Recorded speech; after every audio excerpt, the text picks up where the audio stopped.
Well, I kinda have a love-hate relationship with Suzuki. My first motorcycle was a Suzuki back in the day, and the company has produced some of the most iconic motorcycles of all time. Right around the time I started motorcycling, they came out with the SV650, the quintessential Japanese mid-sized fun bike, which, by the way, is still around. Around the same time, they dropped the Hayabusa, which needs no introduction, I'm sure, and which, despite having since been one-upped by Kawasaki, is still the most well-known hyperbike, and the one credited with taking the Japanese speed wars to DEFCON 1. And soon after that, Suzuki dropped a bomb on the superbike market in the form of the 160 horsepower GSXR 1000. That's 160 horsepower with no traction control, no rider modes, no IMU sensors, and no ABS. Good luck to ya. However, Suzuki is also the manufacturer which is still producing the SV650 23 years later, a bunch of cruisers which were basically designed in the 90s, and the DR650 and DRZ400, two dual sports loaded with technology which could be described as modern, in 1982. So imagine my excitement when I saw these spy shots of the SV650 and V-Strom adventure bike replacements being put through their final testing phases before release. Maybe as soon as this November at EICMA.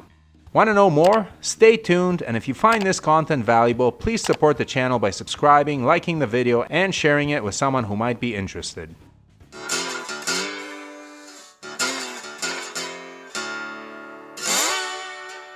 Before we begin, this video is sponsored by Raid Shadow Legends, where you can build and develop your team with hundreds of artifacts and over 600 champions. This leading mobile and PC game continues to add new content and game modes like the Doom Tower, which introduced a world with over 120 levels of new and terrifying bosses to overcome. They always continue to add more and more new champions, and if adding new characters wasn't enough, last year Raid added a whole new faction, Shadowkin. But the biggest news is that Raid has just released a superpowered legendary version of everybody's favorite champion, Death Knight.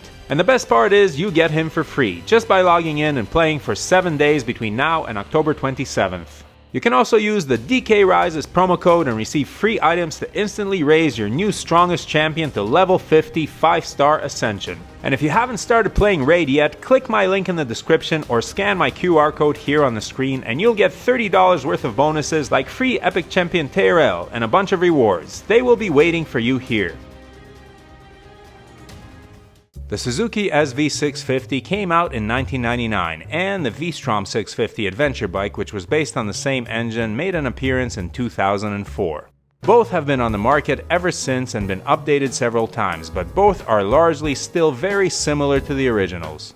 And they're great motorcycles, but let's face it, despite these bikes exemplifying peppy performance and loads of fun, the designs are getting old.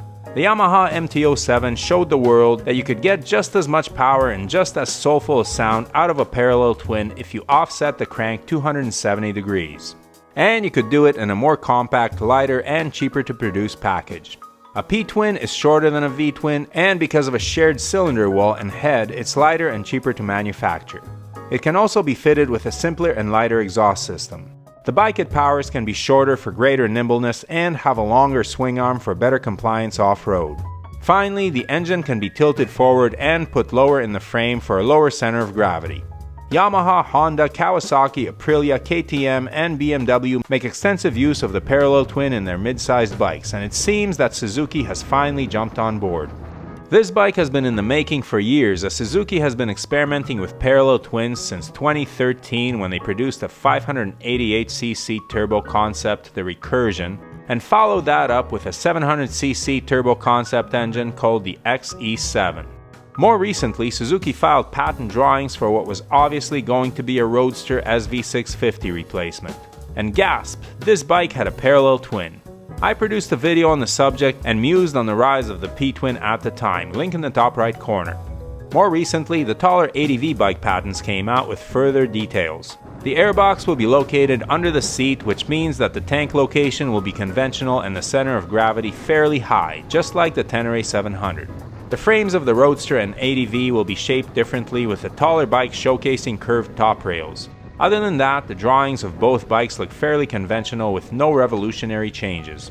But now we see the actual bikes being tested on the road. The Roadster to replace the SV650, and a new adventure bike presumably to take the place of the V-Strom. A P-Strom? They probably won't call it that, but either way, this is exciting news. So what of these photos? Both bikes have parallel twins, dual discs, upside down forks, and TFT, not LCD displays. The brakes don't look like Brembos and the frames cannot be clearly seen in these pics. The Roadster has stacked headlights. I have to admit I'd prefer the round SV650 one, and an underbelly exhaust.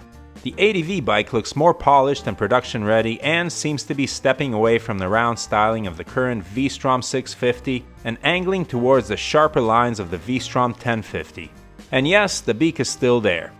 Interestingly, the front wheel is a 21-incher but the rear is 17, not the 18 of the Tenere 700 or the new Honda Transalp.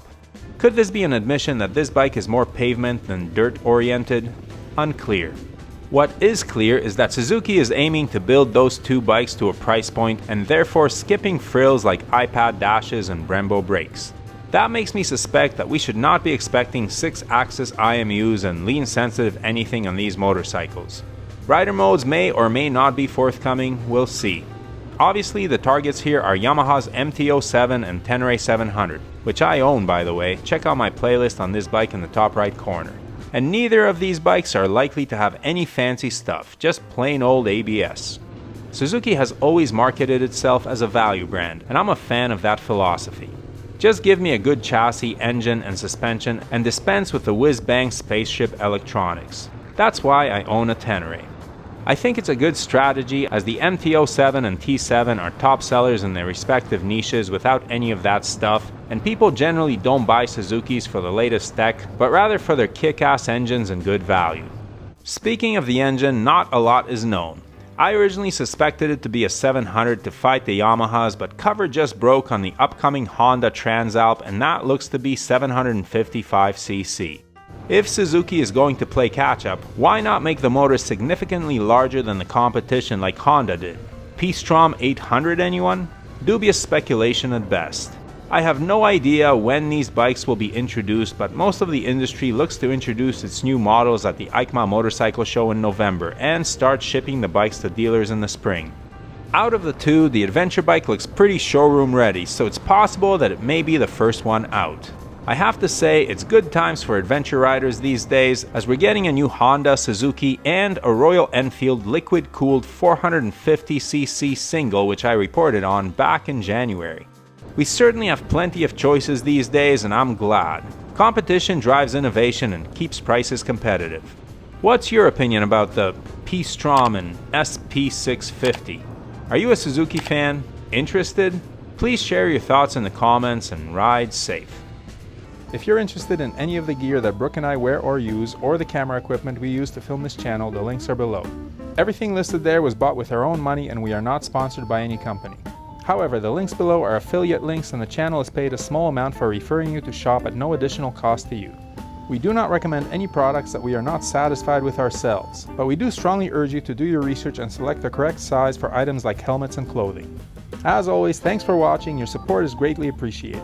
Please hit that subscribe button, give the video a thumbs up, and leave a comment below. And whatever you ride, enjoy it. Wave at other bikers no matter what they're riding. We're all part of a brotherhood and sisterhood. Keep the rubber side down, shiny side up, and may the spokes be with you.